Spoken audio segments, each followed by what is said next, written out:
व्यर्थ में समय को नष्ट करवाना माया का कार्य है और अव्यर्थ कालत्वम ये भक्ति का स्वरूप है। समय को सार्थक भक्ति करती है और समय को निरर्थक माया करती है। माया में फंसा हुआ जीव निरर्थक कार्यों को करते हुए पूर्ण जीवन बर्बाद कर देता है और भक्ति का कृपा पात्र प्रत्येक क्रिया, प्रत्येक समय, प्रत्येक वस्तु सद में अर्पित करके वो सद स्वरूप हो जाता है। माया असत है, जड़ है, भ्रमात्मक है, दुखमय है। भक्ति सद है, महासुख प्रदान करने वाली है और प्रकाश स्वरूप है, इसलिए इसमें भ्रम हो ही नहीं सकता है। इससे भ्रम का नाश होता है। जो भक्त हैं, जो उपासक हैं, उनके लिए ये बात है। संसारी पुरुष तो प्रभु को कुछ मानते ही नहीं, कुछ मानते हैं तो केवल एक अपने सुख को पाने के लिए उनको साधन मात्र समझते हैं, साध्य प्रभु को नहीं समझते।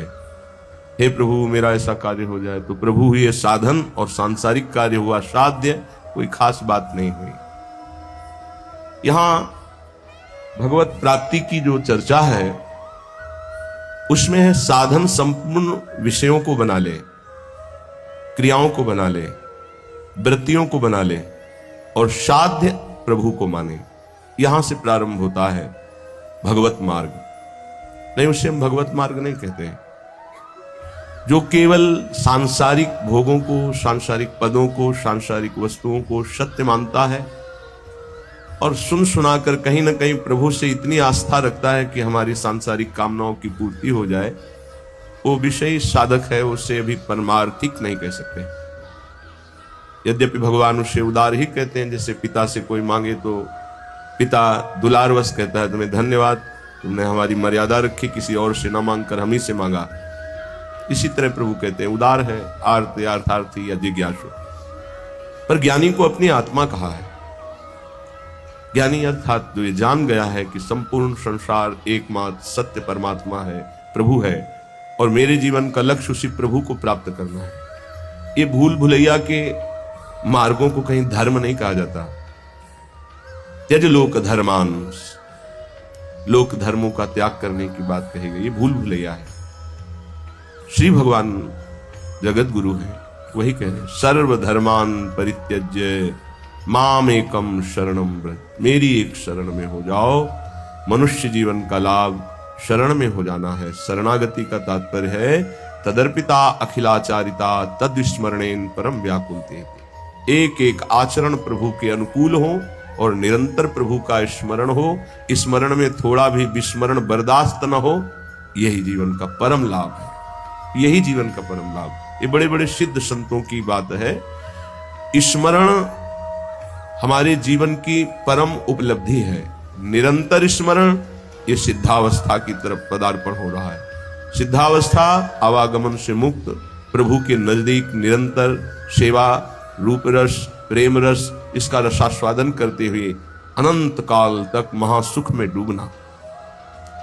श्रीपाद प्रबोधानंद जी महाराज कह रहे हैं, आप अपने द्वारा अपना नाश मत कीजिए।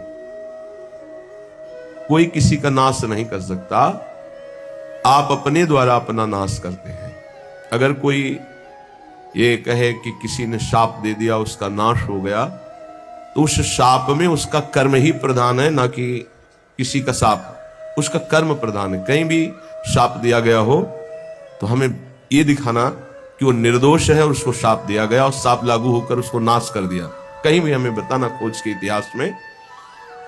मुनिन कह क्रोधो मुक्ति दातार। अगर संतों ने कभी किसी को दंड दिया है, शाप रूपी दंड, तो सीधे भगवत प्राप्ति हुई उसकी। जैसे नलकुबर मणिग्रीव परम पावन भागीरथी अलकनंदा में, आकाश गंगा में अपवित्र दशा में थे। परम पावन धाराजू में कभी निर्वस्त्र स्नान करने के लिए नहीं कहा गया है, निषेध है। वो निर्वस्त्र थे। दूसरी बात, देवपुत्र होकर भी मदिरा पान किए हुए थे। कुबेर जी के पुत्र हैं, धनाध्यक्ष कुबेर। धन मद इतना बढ़ा कि परम पावन गंगा जी में भी खड़े होकर मदिरा पान करके ऐसे लौकिक विलासता। तो जे भी देवर्षि नारद जी गए तो अप्सराओं ने तो वस्त्र धारण करके उन चरणों में प्रणाम करके लज्जापूर्ण स्थिति में खड़ी हो गई, लेकिन वो निर्लज्ज मदिरापान किए हुए न कोई प्रणाम मुद्रा न कोई। तो उन्होंने कहा तुम इतने बड़े महापुरुष के पुत्र होकर ऐसा आचरण करते हो, जाओ मैं तुम्हें शाप देता हूं, वृक्ष योनि को प्राप्त हो। बड़ा भयंकर शाप, तो बड़ा भयंकर, कहां कुबेर पुत्र और कहां जड़ वृक्ष योनि। पर कृपालु नारद जी ने कहा वृक्ष तो बनोगे पर नंदालय के द्वार में वृक्ष बनोगे। और भगवान सर्वलोक महेश्वर जब अवतार लेंगे तब तुम अपने स्वरूप में आ जाओगे। क्या सौभाग्य मिला, ऐसे साधनहीन को योगी दुर्लभ वांछित वरदान मिल गया। प्रभु उस नारद जी की बात सत्य करने के लिए जब मैया ने ओखली में बांधा तो ओखली घसीटते हुए वहां पहुंचे और दोनों वृक्षों के बीच में फंसा के ऐसा झटका मारा, दोनों वृक्ष गिर पड़े और उनसे दिव्य पुरुष यही नलकुबर मणिगिरी प्रकट हुए और भगवान का दर्शन, भगवान के वचन, भगवान का स्पर्श प्राप्त किया। क्या यह शाप है? विचार करो, ये शाप नहीं, ये तो वरदान से भी श्रेष्ठ है। अगर कोई हमें शाप भी देता है तो हमारे कर्म का मार्जन होता है, हमारा कोई नाश नहीं कर सकता, हमारे कर्म ही हमको दंड देते हैं। इसलिए कह रहे ना हंता ममते वृथा कुरु सखे, देहालय स्त्रियादिके छिद्वा दुर्जर श्रृंखलम गुरुगिरा, ते मोह मात्रोदितम वृंदारण्यमुपेत्य शीघ्रमखिला, नंदैक साम्राज्य सत कंदम कंद फलादिवृत्तरनिशम, तन्नाथ लीलाम स्मर। ना हंता, हे भाई तुम्हें जो मानव देह मिली है इसका तुम नाश मत कर दो। ये नाश किया जाता है क्या? जो पराई माताओं बहनों की तरफ व्यभिचार वृत्ति, जो दूसरे की धन की तरफ अपहरण वृत्ति, भोगों को भोगने में सुख वृत्ति, देहाभिमान पुष्ट करने वाले पदों की लालसा, ये सब अपना एक तरह से पतन किया जाता है और इससे संसार में उन्नति मानी जाती है। उन्नति है इंद्रियों को शासन में रखना, मन को प्रभु में लगाना, यथालाभ संतोष स्थिति रखना, हर कर्तव्य को भगवान की सेवा समझना। हम अपने द्वारा अपना नाश ना करें, ना हंता, अपना नाश मत करो। कोई तुम्हारा बाल बांका नहीं कर सकता, तुम्हारा कर्म ही तुमको दंड देता है। किसी व्यक्ति की बुद्धि में बैठकर या कोई घटना रूप या तुम्हारे शरीर में रोग रूप या परिस्थिति रूप, तुम्हारा कर्म ही तुम्हें दंड देता है। विश्वास कर लो, कोई दूसरा त्रिभुवन में नहीं है जो तुमको कष्ट दे सके। इसलिए जो तुम्हारा देह है, जो घर है, जो स्त्री पुत्र आदि हैं, वृथा में इनमें अहम और मम बुद्धि करके अपना नाश मत करो। बहुत से परिवार तुमने छोड़ दिए हैं। योग वाशिष्ठ में प्रसंग आता है चूड़ाला जी का, और भी बड़े महापुरुषों का आता है। वो सरस्वती की उपासना करती थी रानी। जब उसके पति युद्ध में मारे गए राजा तो बहुत विकल हुई, तो अपनी प्रिय सखी सरस्वती जी का स्मरण किया, आकाश स्थित हो गई और उसने कहा मेरा सहयोग करो, मैं इस समय बहुत व्यथित हूं, मुझे ऐसा ज्ञान प्रदान करो जिससे मैं अपने पति के वियोग को सह सकूं। मुस्कुरा दिया सरस्वती जी ने और कहा तुम मुझे अपनी सखी कहती हो, फिर दुखी हो रही हो, कितने तुमने परिवार छोड़े तुम्हें पता है? बोले नहीं, मुझे तो यही लग रहा है मैं पहली बार जन्म लिया हूं, ये मेरा पति है ऐसा। आओ, तो उनका सूक्ष्म शरीर उनके साथ हो गया, स्थूल वहीं गिर गए। कितने जगह ले गए, ये देखो पूर्व जन्म के तुम्हारे अमुक अमुक नाती पुता परिवार, ये देखो यहां तुम पिता थे, यहां तुम पुत्र थे, इस घर में तुम अमुक थे, याद आ रहा है तुम्हें? तो सरस्वती जी ज्ञान देती जा, हाँ हाँ हाँ। अब इनका कोई परिचय तुमसे है नहीं, ऐसे उस जीव का तुमसे कोई परिचय नहीं है। वो कुछ समय के लिए केवल तुम्हारा पति, बहुत बड़ी ज्ञानी सिद्ध महापुरुष हुई। योग वाशिष्ठ में बड़ी विशुद्ध चर्चा ज्ञान की है। ज्ञान मोह का नाश करता है, उसका मोह नष्ट हो गया। ये जो हमें मिला हुआ परिवार है केवल भगवत प्राप्ति के लिए मिला हुआ है। गृहस्थ धर्म और विरक्त धर्म अलग अलग मर्यादा है। पत्नी पुत्र परिवार आदि की सेवा रूपी परम धर्म करके नाम जप करते हुए भगवत प्राप्ति करनी है। शरीरों में मोह नहीं करना है, आंतरिक बैठे हुए प्रभु से अपनापन करना है।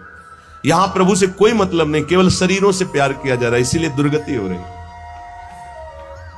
वृथा में अपना नाश स्वयं मत करो। एक अहमता ममता ये जग में है दुखदाई, ये जब श्री जी की ओर लगे तो होत परम सुखदाई। इसलिए तात मात सुतदार देह में मति अरुझय मतिमंदा। अय मतिमंद, तू अभी समझ नहीं पा रहा, तेरे समय को केवल नष्ट किया जा रहा है। ना तेरी कोई पत्नी, ना कोई पुत्र है, ना कोई तेरा कोई सगा संबंधी है। एक केवल माया का नाटक है। एक ही सच्चिदानंद विराजमान शरीरों में है, जिससे तू जान नहीं पा रहा, और शरीरों का अलग अलग अहमता ममता से संबंध करके पुनरपि जननम पुनरपि मरणम की व्यवस्था कर रहा है। हे भाई, यदि गुरुदेव के चरणों की आराधना करो और उनके वचनों को मान लो तो तुम्हारे मोह का नाश हो जाएगा। जहां मोह नष्ट हुआ तो आप जो लिखा हुआ वही आपको अनुभव में आएगा। श्रीपाद कह रहे हैं, छित्वा दुर्जर श्रृंखलम, ये बहुत कठिन श्रृंखला है जिसको कोई काट पावे। जैसे कोई हथकड़ी और बेड़ियों से जकड़ा हो तो कदम नहीं मार सकता, ऐसे ही मोह की बेड़ियों से, अहमता की हथकड़ियों से ऐसा जकड़ा हुआ जीव है कि सत्संग सुन रहा है, समझ में भी कुछ कुछ आ रहा है, पर फिर वो इतना बंधन है कि वो निकल नहीं पा रहा। इसीलिए गोपी जनों से कहा कि जिन बेड़ियों को काट पाना बड़े बड़े योगियों के लिए कठिन है, तुम उन बेड़ियों को काट कर केवल हमसे प्रेम करती हो। मैं तुम्हारा ऋणी हूं, भगवान श्री कृष्ण चंद्र जी। इसलिए बड़े बड़े परमहंस गोपी चरण रज की वंदना करते हैं, क्योंकि कहीं कोई राग नहीं है, न पति से, न पुत्र से, न घर से, केवल श्री कृष्ण अनुराग, मुरारी पादार्पित चित्त वृत्ति। छित्वा दुर्जन श्रृंखलम, ये हथकड़ी बेड़ी कैसे कटेंगी? तो कह रहे हैं, गुरु गिराते मोह मात्रोदितम। गिरा वाणी, गुरुदेव की वाणी के अनुसार चलने से ही मोह का नाश हो सकता है, और कोई उपाय नहीं। बंदो गुरुपद कंज कृपा सिंधु नर रूप हरि महामोह तम पुंज जासु वचन रवि कर निकर। महामोह रूपी अंधकार का नाश करने के लिए गुरुदेव के वचन सूर्य के समान है। मोह मात्रोदितम, केवल मोह मात्र में तुम फंसे हुए हो, और इस मोह का नाश गुरुदेव के अक्षरशः वचनों के अनुसार चलने पर होता है। इन दुर्जर बेड़ियों को काट करके भगवत प्राप्ति करना। ना हंता, तुम अपने नाश करने वाले मत बनो। अन्य योनियों में तुम कोई भी साधना नहीं कर सकते, कुछ भी अपना कल्याण नहीं कर सकते हो। हे भाई, यदि तुम्हें मृत्यु लोक में बहुत साम्राज्य सुख मिल जाए तो भी वो केवल एक स्वप्न है। मृत्यु होने पर सब छूट जाएगा, फिर अन्य योनियों में जाना पड़ेगा। इसलिए शीघ्रातिशीघ्र वृंदावन आ जाओ, सत्संग सुनो, बिहारी जी राधा वल्लभ जी के दर्शन करो, रजरानी में बैठकर कुछ नाम जप करो, और प्रार्थना करो धाम से, धामी श्यामा श्याम से, कि संसार के कार्य धर्म पूर्वक करते हुए, आपका सदैव नाम जपते हुए जीवन की शाम हो जाए। बस मेरी जीवन की पूर्णता हो, आपके आज्ञानुसार कर्तव्य कर्म करते हुए, नाम जप करते हुए, आपका स्मरण करते हुए प्राण छूटे। बस चाहे जहां छूटेंगे प्राण, आप भगवत प्राप्त होंगे। यदि नाम जप चल रहा है और धर्म पूर्वक आचरण है तो तुम संसार से विजयी हो जाओगे। ना कुरु मिथ्या देह गेहाद्यपेक्षाम मृतिमखिल पुमर्थ भ्रंशिकाम विद्धि मूर्धनि। चल चल सुहृदयैवाभिमुखे न वज्रादपि हृदि कठोरः श्रील वृंदावनस्य। ना कुरु, मत कर, गंदे काम मत कर। तुम्हारी बुद्धि ऐसी मलिन हो जाएगी कि न शास्त्र वचन सुनाई देंगे, न संतों के वचन तुम्हें सुनाई देंगे। सुनते हुए भी तुम उनका उपहास करोगे, उनकी बात नहीं मानोगे, ऐसी गंदी बुद्धि हो जाएगी। सच्ची मानिए, भगवान की कितनी विशुद्ध कृपा होती है जब मानव देह मिलता है। उसमें भी परम कृपा होती जब सत्संग मिलता है। लेकिन मलिन आचरण होने के कारण हमारी इतनी गंदी बुद्धि है कि हम वहां कुछ लेने के लिए जो अवसर मिलता है, सतवचन, सतमार्ग, सद्भाव, उनको तो छोड़ते हैं और दोष दर्शन, उपहास, निंदा आदि करके अपना सर्वनाश कर देते। ना कुरु, मत कर, ऐसा मत कर। श्रीपाद कह रहे मिथ्या देह गेहाद अपेक्षाम, इस शरीर के भोगों की अपेक्षा मत कर, ये कोई सुख नहीं है। चाहे जितना कोई भोग ले, तृप्ति आज तक नहीं हुई, वही नवीन आशा। मृतिमखिल पुमर्थ भ्रंशिकाम विद्य मूर्धनि, ये तुम्हारे समस्त पुरुषार्थों का नाश करने वाले हैं। तुम्हारा शरीर, तुम्हारी भोग इच्छा, तुम्हारे भोग संबंध, ये सब तुम्हारा नाश करने वाले, तुम्हें समझ में नहीं आ रहा। मृत्यु तुम्हारे सिर पर खड़ी है। मृत्युमखिल पुमर्था भ्रंशिकाम विद्य मूर्धनि, तुम्हारी बुद्धि को भ्रष्ट कर दिया इस मोह ने, संसार की सुख बुद्धि ने, और मृत्यु तुम्हारे सर पर खड़ी केवल समय का इंतजार कर रही। हे बंधो, आज ही इस बात को समझ लो। देखो, इतना विचित्र माया का जाल है। एक ऋषि है, तपस्या परायण जंगल में है, इतने कामाशक्त होते हैं कि दिन में वो सहवास करना चाहते हैं, तो उन्होंने मृग और मृगी रूप धारण कर लिया तपोबल से, और सहवास कर रहे थे। महाराज पांडु ने देखा कि ये मृग है, तत्काल बाण संधान किया, मारा, एक ही बाण में दोनों बिंध गए। नजदीक गए तो दोनों ऋषि, एक ऋषि पत्नी और एक ऋषि, दोनों हाय मच गया। अरे ऐसा कैसे अपराध हो गया, ब्रह्म ऋषि का वध कैसे हो गया? तो उन्होंने बताया कि दिन में पशुतापूर्ण जो व्यवहार है, मैं ऋषि होकर नहीं कर सकता था, पर मैं कामांध हो गया, इसलिए पशु रूप धारण किया, मृग रूप। और तुमने बिना विचारे, तो उनका राजाओं का कार्य है मृग का वध करना, जो ऐसे मृग जिससे हमारे सेवा में जो जन हैं, जो प्रजा हैं, उनको रोग होने की संभावना हो, तो हम शिकार उन्हीं का खेलते हैं, इसलिए मैंने मारा। तुम्हें कोई ऋषि मान के थोड़ी मारा है। तो उन्होंने कहा, मुझे तो मेरे कर्म का फल मिल गया। इससे प्रतीत होता है कि विकार कितने प्रबल हैं। इतना बड़ा महात्मा जो अपने आप को एक क्षण में मृग के रूप में परिणित कर सकता है, वह अपने काम को नहीं रोक पाया, और वो सहवास सुख में मगन है कि मृत्यु ने मार दिया। यहां कह रहे हैं, मृत्युमखिल पुमर्थ भ्रंशिकाम विद्य मूर्धनि, तेरी बुद्धि को भोगों ने भ्रष्ट कर दिया है, पर तुझे यह पता नहीं कि मृत्यु तेरे सिर पर खड़ी है। हम बड़े आनंद में मगन हो रहे हैं, किन्हीं भोगों में, किन्हीं विलासिता में, और मृत्यु एक एक सेकंड गिन रही है। ये सेकंड गया, ये सेकंड गया, ये से, और ऐसा प्रहार करेगी, फिर तुम्हारे पास कुछ भी बनाने के लिए समय नहीं रहेगा। मन पछते है और शर्मिते। इसलिए कह रहे हैं, चल चल सुहृद दैवाभिमुखेन वज्रादपि च हृदि कठोरः श्रील वृंदावनस्य, कठोर कर ले अपने हृदय को वज्र के समान, किसी के भी मोह भरे आंसुओं में मत फंस, और सत्संग सुन, और चल चल भगवत मार्ग में चल। गृहस्थ धर्म में रहते हुए, परिवार का पोषण करते हुए, नाम जप करते हुए, भगवत कथा गायन, भगवत कथा श्रवण, भगवत नाम कीर्तन, ये है चल चल चल, भगवत मार्ग में चल। गंदे मार्ग में ना करो, ऐसा कार्य मत कर, ऐसा मत कर कि तू अपना नाश कर ले। देखो, महापुरुष जन करुणा करके कह रहे हैं, वो तो भगवत प्राप्त है, उनको क्या फर्क पड़ता है, तुम माया में लगो या प्रभु में लगो। पर एक विशेष संतों के हृदय में प्रियता होती है, वही प्रियता डांटती है, मत कर, ऐसा मत कर, कठोर हृदय बन, इनके आंसुओं पे मत आ, सतमार्ग पे चल। चलो, तुम ऐसे परिवार में हो जहां कलह हो सकती, तिलक मत लगाओ, मत कंठी बांधो, मत ठाकुर सेवा विराजमान करो, और अंदर अंदर रो रो कर पुकार सकते हो, राधा राधा, अंदर ही अंदर, कोई जाने ना, भगवत प्राप्ति हो जाएगी। बात मान लो। भगवत प्राप्ति के लिए हम अपने जीवन को अन्य कोई आश्रय, अन्य कोई संबंधों में नहीं खोने वाले। भगवत प्राप्ति के लिए हमारा जीवन है। अब हम भगवत प्राप्ति करके रहेंगे। अगर हमारे ऊपर ऐसा शासन है कि हम बाहरी भागवतिक रूप नहीं धारण कर सकते, तो ना धारण करो, झगड़ा कलह नहीं करना। पर राधा राधा करने में कौन जान पाएगा? चुपचाप अंदर ही अंदर राधा राधा। रावण कभी नहीं जान पाया कि विभीषण इतने महान भागवत हैं। जानने की भी कोशिश की तो भी नहीं जान पाया। ऐसी चतुरता से भजन किया, और पूरे भवन में लिखा हुआ था राम राम राम, राम नाम अंकित ग्रहेशो।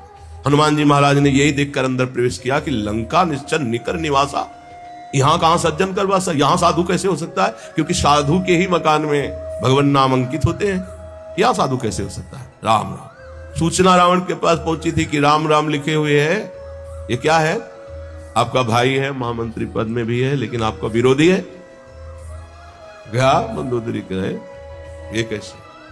उनका प्रभु हमें किसी और का नाम नहीं लिखे। आप और रावण, रा, मंदोदरी, मां, रा, बड़ा प्रसन्न हुआ। है सब गलत कहते, मेरा भ्राता मुझे बहुत प्रेम। भक्त कभी झगड़ा नहीं करता है। लात मारा तो भी झगड़ा किया क्या? तुम पितु सरिस भले ही मुझे मारा, राम भजे हित। आप खुल के बात होने लगी। पहले आग को बढ़ाओ अंदर, भक्ति की आग को, और जब इस कोटि की आग, फिर सब भस्म हो जाएगा, कोई तुम्हें छू नहीं सकेगा। 5 वर्ष के प्रहलाद जी का त्रिभुवनपति महाबलशाली हिरण्यकश्यप तनिक भी बाल बांका नहीं कर पाया। वही भगवान हमारे भी है।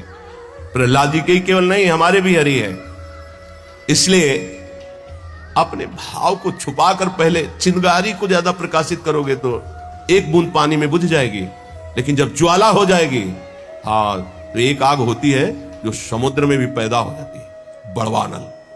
आप देखो, हमने देखा है कि जल से भी आग निकल रही है ऐसे, वो जैसे ज्वालामुखी ना, तो जल से भी हमने देखा कि ऐसे लाल एकदम आग की लपटें निकल रही है। बड़ा विचित्र भगवान का खेल। जल भी नहीं बुझा सकते, जल में ही तो बड़वानल पैदा होता है, समुद्र में ही। ऐसे ही तुम्हारे हृदय में जब भक्ति का बड़वानल आ जाएगा तो पूरा संसार खिलाफ हो जाए तो भी कुछ नहीं बिगड़ने वाला। इसलिए अपनी भक्ति को जो चिंगारी हुई है उसे छुपाओ और बढ़ने दो, उसे बढ़ने दो।